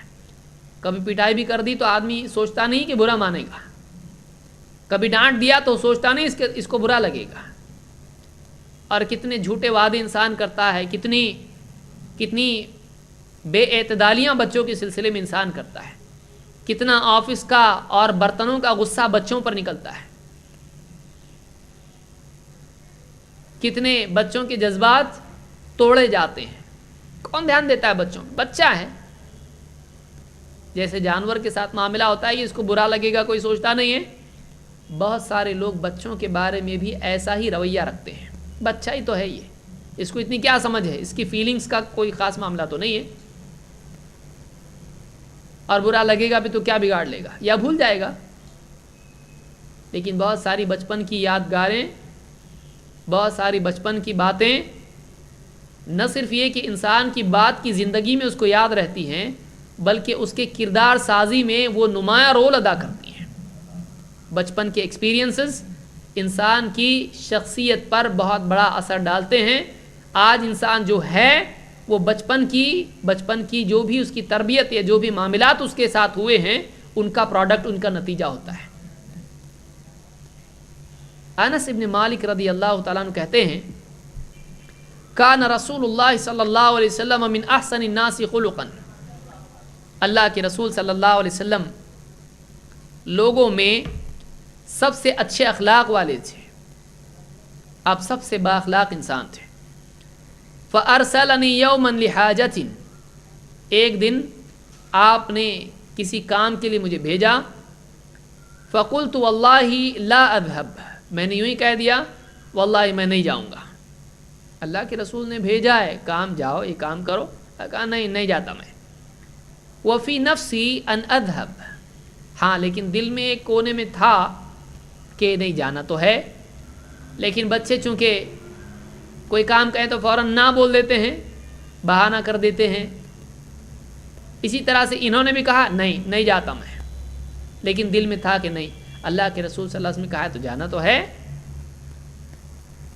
وفی نفسہ ان اذهب لما امرنی بہ نبی اللہ صلی اللہ علیہ وسلم، چونکہ نبی صلی اللہ علیہ وسلم نے حکم دیا تھا تو میرے دل میں تھا کہ نہیں، جب نبی کا حکم ہے تو جانا ہے،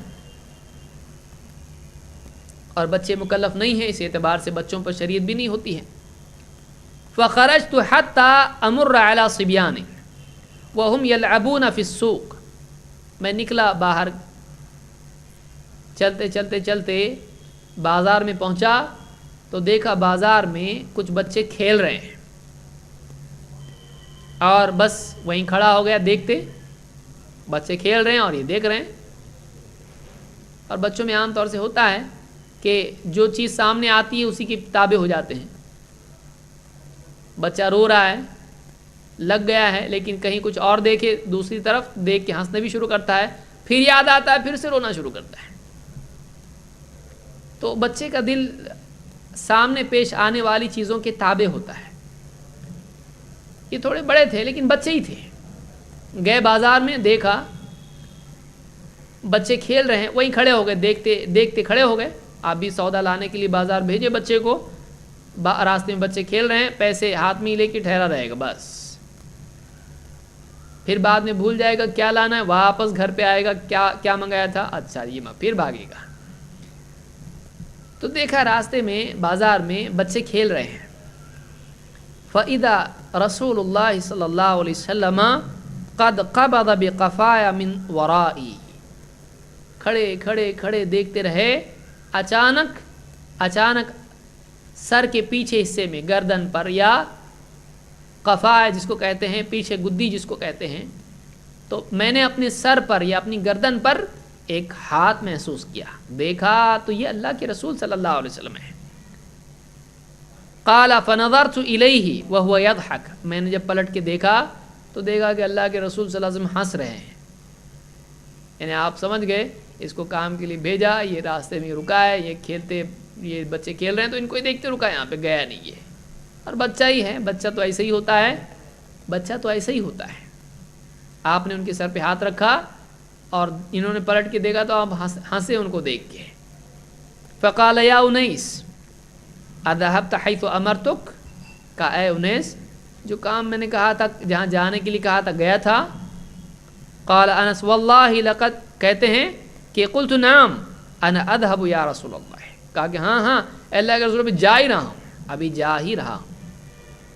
کہتے ہیں واللہ لقد خدمته 9 سنین ما علمته قال لشيء صنعته لما فعلت كذا وكذا، اللہ کی قسم میں نے 9 سال اللہ کے نبی صلی اللہ علیہ وسلم کی خدمت کی ہے، 9 سال میں نے اللہ کے رسول صلی اللہ علیہ وسلم کی خدمت کی ہے، لیکن مجھے یاد نہیں پڑتا کہ کبھی آپ نے میرے کسی کام پر یوں کہا ہو کہ تو نے ایسا کیوں کیا، مجھے کبھی یاد نہیں پڑتا کہ آپ نے کہا، ڈانٹ کے کہا ہو کہ اے انس تو نے ایسا کیوں کیا، تو نے نہیں کرنا چاہیے تھا، کیوں کیا ایسا، او لشیء ترکتہ ہلا فعلت کذا وکذا، اور کوئی کبھی مجھ کو یاد نہیں پڑتا ہے کہ کوئی چیز میں نے نہ کی ہو اور آپ نے مجھ کو ڈانٹا ہو کہ تو نے ایسا کیوں نہیں کیا، کبھی آپ نے میرے کام پر ایسا معاملہ نہیں کیا۔ خادم ہے، مال آ کے چھوڑ کے گئی ہے، لیکن پھر بھی آپ صلی اللہ علیہ وسلم اس طرح کا محاسبہ نہیں کرتے تھے اپنی ذاتی معاملات میں۔ ہاں جہاں دین کا معاملہ ہو، چھوٹا بڑا سب، آپ ہر ایک کو تنبیہ کرتے تھے۔ چھوٹا بچہ ہے گھر کا، فاطمہ کا بچہ حسن حسین رضی اللہ تعالیٰ عنہ، اٹھا کے گھر میں پڑی ہوئی کھجور منہ میں ڈال دی، آپ نے کہا کخ تھوک دے، کیا تجھ کو معلوم نہیں ہم صدقہ نہیں کھاتے ہیں، کیا تجھ کو معلوم نہیں ہم صدقہ نہیں کھاتے؟ تو آپ دین کے معاملات میں رعایت نہیں کرتے تھے، لیکن اپنی ذاتی زندگی میں آپ کسی پر حق نہیں جتاتے تھے، اور آپ کبھی بھی کسی کو اپنے ذاتی معاملات میں نہیں ڈانٹتے تھے۔ یہ امام مسلم نے اپنی صحیح میں روایت کی ہے۔ اسی طرح سے آپ کی زندگی میں جہاں شفقت اور رحمت کا پہلو ہے، وہیں آپ کی زندگی میں بصیرت، حکمت، دور اندیشی اور گہری ذہانت بھی نمایاں ہے۔ آپ جہاں دل کے اعتبار سے ایک نرم دل انسان تھے، وہیں عقل کے اعتبار سے بھی ایک گہری سوجھ بوجھ رکھنے والے انسان تھے۔ عام طور سے سماج میں نرم دل لوگ بھولے بھالے ہوتے ہیں، زیادہ باریکیاں نہیں جانتے ہیں، اور جو بہت باریکیاں جانتا ہے بڑا سخت مزاج ہوتا ہے، بلکہ متکبر ہوتا ہے۔ علم انسان میں تکبر اور گھمنڈ پیدا کرتا ہے، اور دو چیزیں جمع ہونا بڑی مشکل چیز ہے، کہ ایک آدمی نرم مزاج بھی ہو اور بہت گہری سمجھ بھی رکھتا ہو، باریک بھی ہو، دور تک سوچ سکتا ہو، علمی اعتبار سے اونچا مقام رکھتا ہو، لیکن بالکل نرم ہو، اپنی بڑائی نہیں جتاتا ہو، بہت مشکل ہے۔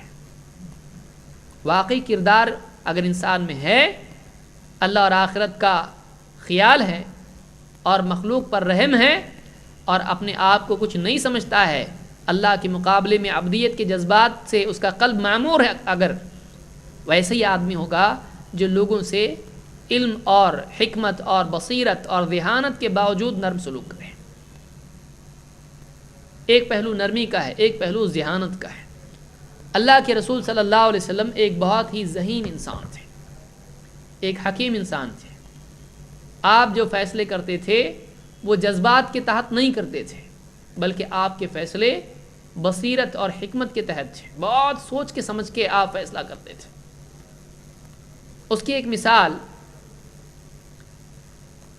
ہم کو ملتی ہے بدر کی جنگ میں اور اس کے بعد ہونے والے معاملات میں، کہ کیسے آپ ایک ایسی چیز جو نقصان دہ ہے اس سے اپنے لیے یعنی امت کے لیے، دین کے لیے فائدہ نکالتے تھے، اور یہ بہت ہی مشکل چیز ہے۔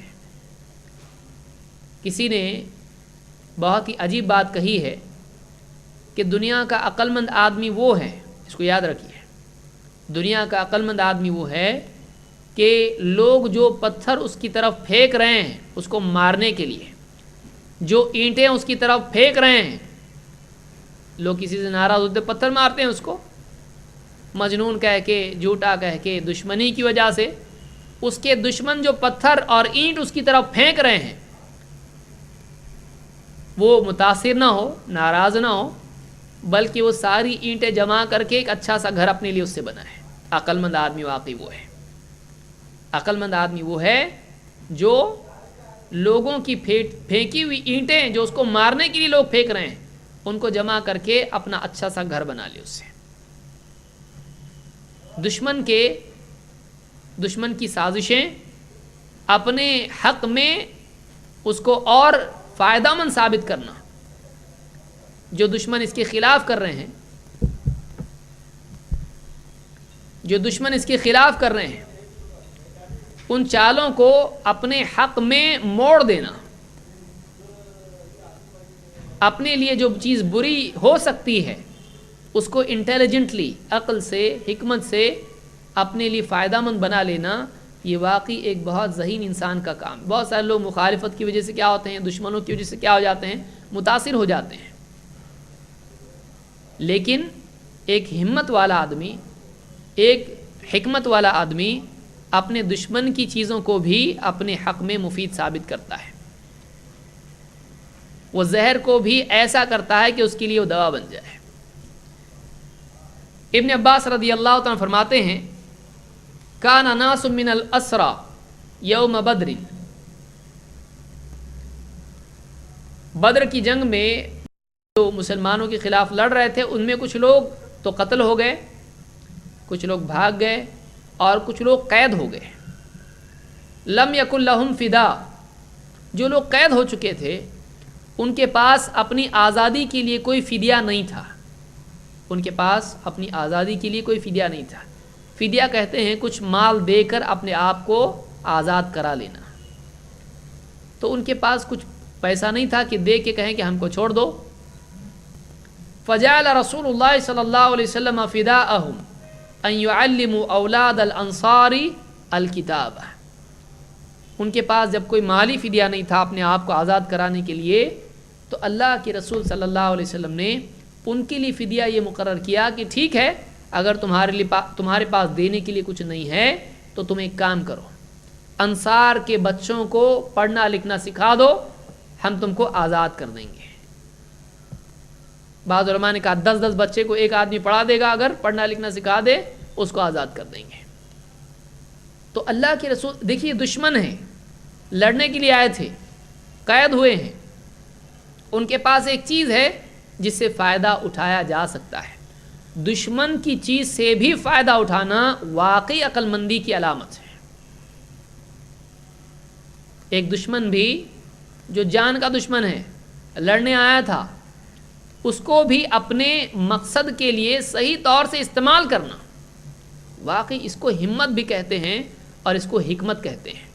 اللہ کے نبی صلی اللہ علیہ وسلم نے ان قیدیوں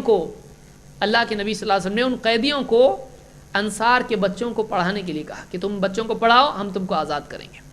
اس سے یہاں ایک طرف یہ بھی بات معلوم ہوتی ہے کہ اسلام میں اور خود اللہ کے نبی صلی اللہ علیہ وسلم نے ایجوکیشن کو، پڑھنے لکھنے کو کتنی اہمیت دی ہے۔ آپ نے کوشش کی کہ علم عام ہو، لوگ پڑھنا لکھنا جانیں تاکہ دوسروں کو تعلیم دینا آسان ہو، تاکہ اسلام کی اشاعت آسان ہو جائے۔ تو ایک یہ مثال ہم کو ملتی ہے۔ اسی طرح سے یہاں یہ سوال پیدا ہوگا کہ قیدی بھی اسلام میں بنائے جاتے ہیں، تو آپ دیکھیے قیدیوں کے بارے میں کیا ہے۔ ابن عباس رضی اللہ عنہ فرماتے ہیں ان رسول اللہ صلی اللہ علیہ وسلم امر اصحابہ یوم بدر ان یکرموا الاسارى، اللہ کے رسول صلی اللہ علیہ وسلم نے بدر کے دن صحابہ کو اس بات کا حکم دیا کہ وہ قیدیوں کا اکرام کریں، قیدیوں کے ساتھ اچھا سلوک کریں۔ اس کا اثر یہ ہوا فَكَانُوا يُقَدِّمُونَهُمْ عَلَىٰ أَنفُسِهِمْ عِنْدَ الْغَدَاءِ، صحابہ نے اس بات کو نبی صلی اللہ علیہ وسلم کی اتنا سیریس لیا، انہوں نے اللہ کے نبی صلی اللہ علیہ وسلم کے اس حکم کا اس طور پر اس کی تعمیر اس طور پر کی کہ کھانے کا جب وقت ہو جاتا تو وہ اپنے سے پہلے قیدیوں کو کھلاتے تھے، اپنی بجائے کھانے کے معاملے میں قیدیوں پر زیادہ دھیان دیتے تھے۔ دیکھیے یعنی اتنا کون دشمن کے لیے کرتا ہے، لیکن اللہ کے نبی صلی اللہ علیہ وسلم اپنے تو اپنے پرایوں کے لیے بھی آپ ایک رحیم انسان تھے، ایک رحم دل انسان تھے۔ انہوں نے آپ نے قیدیوں کے ساتھ بھی اچھا سلوک کرنے کی تاکید کی، یہاں تک کہ مشرکین کے سلسلے میں آپ دیکھیں،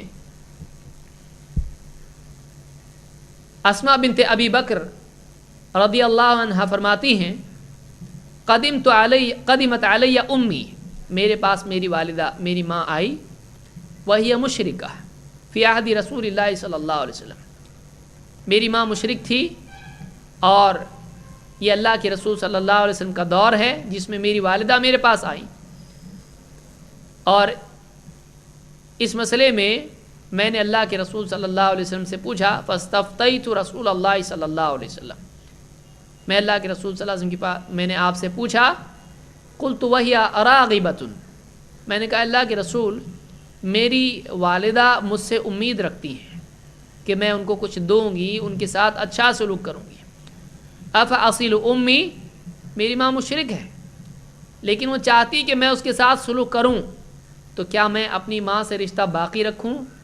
کیا میں اپنی ماں سے رشتہ جوڑوں؟ کیا میں اپنی ماں سے اچھا سلوک کروں؟ وہ مشرک ہے، وہ مشرکہ ہے۔ قال نعم صلی امک، صلی امک، آپ نے کہا ہاں نہیں، اپنی والدہ سے اچھا سلوک کرو، اپنی والدہ سے اچھا سلوک کرو، اس سے رشتہ جوڑے رکھو، وہ ماں ہے۔ آپ نے کہا صلی امکی، ہاں اپنی ماں سے صلہ رحمی کرتی رہو، اپنی ماں سے اچھا سلوک کرو، اپنی ماں سے رشتہ جوڑے رکھو۔ مشرکہ ہے لیکن آپ نے اس کے باوجود ماں کے ساتھ اچھا سلوک کرنے کے لیے کہا، تو آپ نے مشرک والدین کے ساتھ بھی صلہ رحمی کی تلقین کی، اسی طرح سے مشرکین کے لیے آپ نے دعا بھی کی ہے۔ آپ ایسے رحیم تھے کہ آپ دیکھیں مثال کے طور پر ابو ہریرہ رضی اللہ عنہ فرماتے ہیں قدم طفیل ابن عمرو الدوسی واصحابہ، اللہ کے رسول صلی اللہ علیہ وسلم کے پاس قدیمہ آئے، تشریف لائے، کون؟ طفیل ابن عمرو الدوسی اور آپ کے صحابہ، آپ کے ساتھی، علی النبی صلی اللہ علیہ وسلم، فقالوا یا رسول اللہ ان دوسا عصت و ابت، آ کے کہا اللہ کے رسول ہم قبیلہ دوس سے آئے ہیں اور لوگوں کو ہم نے دعوت دی لیکن انہوں نے آپ کی جو بھی بات ہم نے ان کے سامنے رکھی ان باتوں کی نافرمانی کی، انہوں نے ان باتوں کا انکار کر دیا، وہ ابت، اور قبول کرنے سے انکار کر دیا، اسلام کی دعوت قبول نہیں کی اور آپ کی بات ماننے سے انکار کر دیا۔ فادعوا اللہ علیہ، اے اللہ کے رسول ان کے لیے بد دعا کیجیے۔ اب تو ہم کو لگتا ہے کہ وہ ہدایت پہ نہیں آئیں گے اور ساری دعوت ہم نے دے دی، بات تمام ہو گئی، حجت تمام ہو گئی، اب بچا کیا؟ اب وہ جئیں گے تو نقصان ہی کریں گے، تو آپ اللہ سے دعا کیجئے کہ ان کو اللہ برباد کرے، ہلاک کرے، جو بھی ہے، اللہ سے ان کے خلاف دعا کیجئے۔ فادعوا اللہ علیہ، پورے قبیلے سے کے لیے اللہ سے بد دعا کیجئے۔ لوگوں نے جب دیکھا کہ اللہ کے رسول صلی اللہ علیہ وسلم کے صحابہ آپ سے بد دعا کی درخواست کر رہے ہیں اور دعوت دے کے آئے ہیں، ایسا بھی نہیں کہ دعوت نہیں دی، تو لوگوں نے سوچا اب دیکھو اگر اللہ کے رسول صلی اللہ علیہ وسلم اگر دعا کرتے ہیں تو گئے کام سے، لوگ برباد ہو گئے۔ فقیل حلقت دوس، لوگوں نے کہا اب تو قبیلہ دوس ہلاک ہوگا ہی، اب تو قبیلہ دوس کی ہلاکت کا وقت آ گیا۔ کیوں؟ کہ اگر نبی صلی اللہ علیہ وسلم نے دعا کر دی ان کے خلاف تو برباد ہو جائیں گے۔ حلقت دوس، لیکن اللہ کے نبی صلی اللہ علیہ وسلم نے بجائے ان کے لیے بد دعا کرنے کے آپ نے اس کے بالعکس ان کے لیے کیا دعا کی؟ صحابی کہتے ہیں فقال اللہم اہدی دوسا وأت بہم. اللہ کے رسول صلی اللہ علیہ وسلم نے اس کے برعکس صحابی مطالعہ کر رہے ہیں بد دعا کا، آپ نے کہا اے اللہ قبیلہ دوس کو ہدایت دے اور ان کو اسلام میں لیا. اے اللہ قبیلہ دوس کو ہدایت دے اور ان کو اسلام میں لیا. آپ نے قبیلے کے لیے بربادی کی دعا کی بجائے آبادی کی یعنی ہدایت کی دعا کی.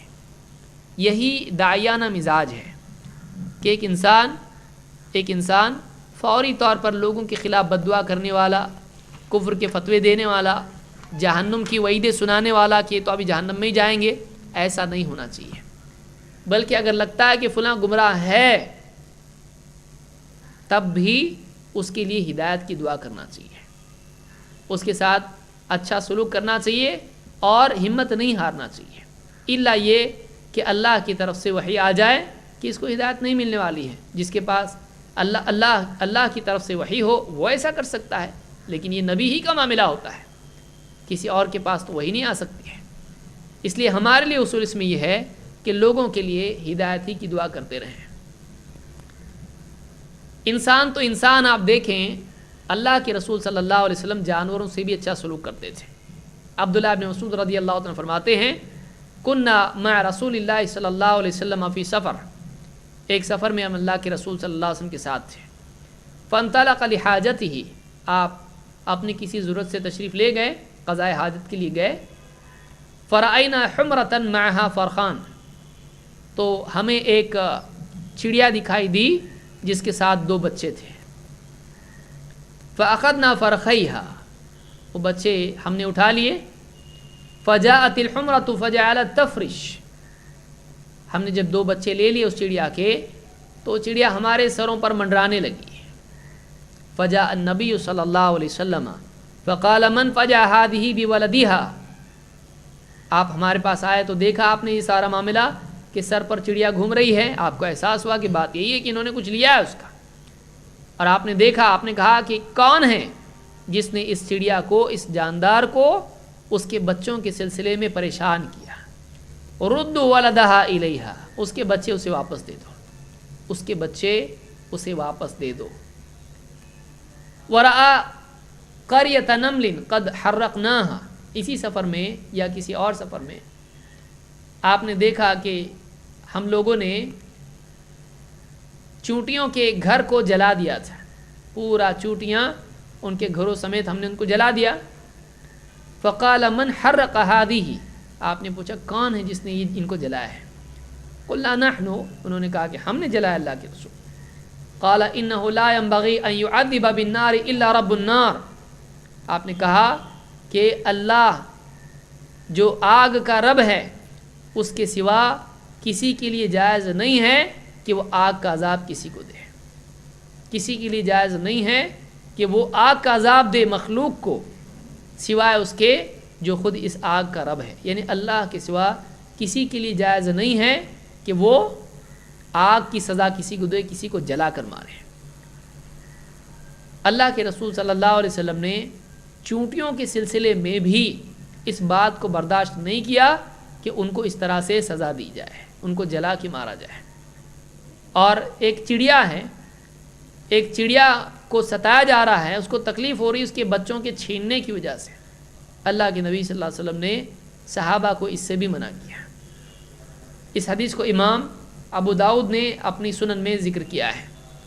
اس طرح سے بہت ساری چیزیں اگر آپ سیرت کی کتاب کا مطالعہ کریں، حدیثوں میں آپ دیکھیں تو آپ کو کسی نہ کسی اعتبار سے اللہ کے رسول صلی اللہ علیہ وسلم کی کردار، آپ کے اخلاق، آپ کے مزاج، آپ کی شخصیت کے بارے میں جاننے ملے گا.